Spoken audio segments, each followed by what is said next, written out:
This is Average Joe PT, and last time we talked about two main muscle groups, the latissimus dorsi with the thoracolumbar fascia and the multifidus. So I'm going to leave a link up there. Hopefully you'll watch that after you watch this episode. This episode specifically, we're going to talk about one muscle group that really does make the change between having low back pain and not having low back pain, as well as we're going to go over some stretches and what you should and should not do with this particular muscle group. So stay tuned.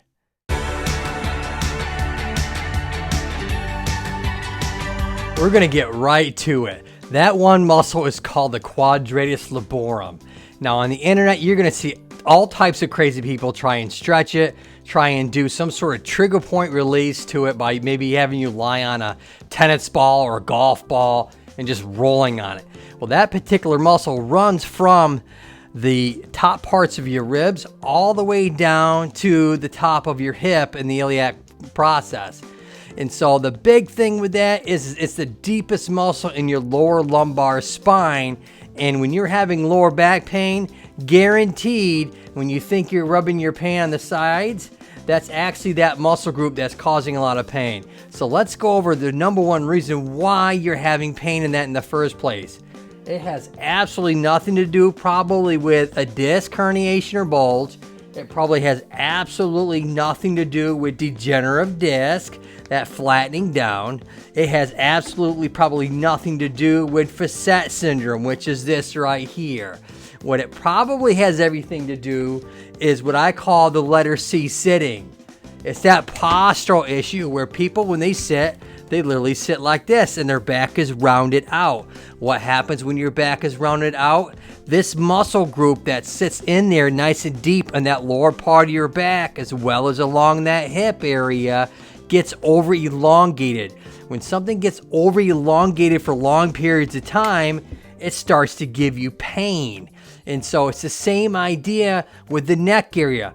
And I'll leave a link up there at the end of this episode to go over some of the same issues in the neck as they do in that muscle, that quadratus lumborum, or as they call it in the business, the QL muscle group.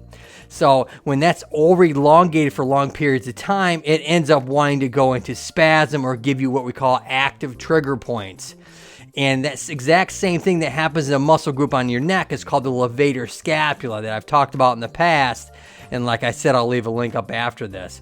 And it literally is the exact same problem up there with the over elongation of that muscle group as it is down below in the quadratus lumborum, which is what we're talking about today, with over elongation with that muscle group. And so when the treatment that they want to show you on the internet is taking a tennis ball or something and rolling over onto it. Now, it's already active and irritated because it's over elongated. If you go and put that underneath that ball or underneath that area and try and roll on it, it's not going to feel good for very long. What ends up happening is because it is over lengthened and overstretched, it's looking to try and shorten back up again. So we want to get yourself out of that letter C position and get yourself back into what we call the curve, that lordotic curve that I've talked about in previous episodes of the lower lumbar spine and the issues that are involved with it. So once we get that tissue back into this kind of alignment where it's a nice shortened rested position again, we can start to three things that I always talk about for the first 72 hours, those 3 days.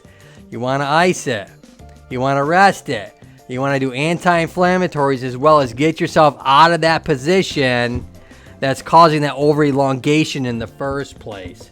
So once you've done that and you've not tried to wedge something underneath to try and get it to calm down, which is only going to flare it up more.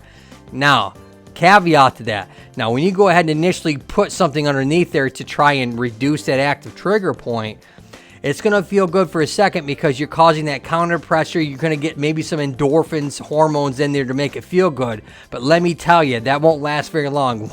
Maybe within an hour or so, it's gonna tighten right back up, and it might even go into spasm on you then, and you're like, oh my Lord, what did I do?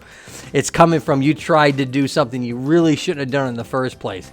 Now, if you were thinking about doing that tennis ball technique to that muscle group, you would do that when your issue is maybe a strain, counter strain. Maybe you went and lift something up and all of a sudden, you gave that thing 3 or 4 days to recover, which I talk about.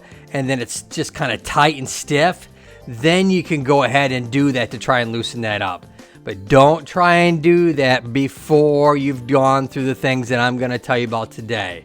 So if you like this episode, go ahead and give me a thumbs up and a like and ring the bell. I try and do these at least a couple times a week, as well as do my my education research of why do therapists do what they do. So I just did one last night in regards to the treatment I talked about for the two muscle groups, the lat and the multifidus. So if you want to see that one, I'll leave that link in there.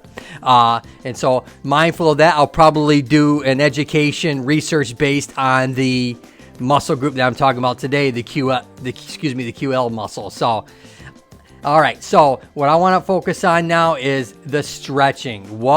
After you've done the 3 days of letting that muscle group calm down, all right, that generalized pain in that lower back area, these are the 2 stretches you should really do at home. And you're going to hold each of them between 15 and 30 seconds, and you're doing it twice. The whole idea with that number is a muscle is at its elongated position at about 60 seconds of a hold. So we're going to start out with 15 to 30 seconds and then work your way up over, let's say, 2-week time. So you want to do this stretch probably just twice a day after you've gone through that acute phase that I've always talked about. Now, the first one I'm going to show you is in standing. So you can do it in standing if you can't get down on the floor or you can't get in your bed into a crisscross applesauce or / Indian style position, which we used to call it back in the day. So you're going to stand there. You're going to lean over to the side, and you're going to go ahead and hold that position. I'm going to show you a couple different views so you have a decent idea of how it's supposed to be. Feet together, arms up, and just lean over. Don't flex. You want to stay nice and tall and lean over to the side, whichever side is tight on you. And then the next one you want to go ahead and do is the one in sitting. If you feel like you can get down the floor. And this one, it's a little bit better of a stretch because you're actually blocking your hip out where part of the muscle group attaches to. And standing, you're going to get a stretch, but you're not going to get the effectiveness because you're not blocking the hip from moving. But in this position, when you're sitting, it will, and you do the exact same thing. Leaning over to the side, I'm showing you different positions, and you're going to hold for the same length of time. So if you like this episode, go ahead, leave a like, ring the bell. If you have any questions, leave me a DM down below. I'll go ahead and reach out to you. And like Scully and I always say, look up and keep smiling. See you next time, folks.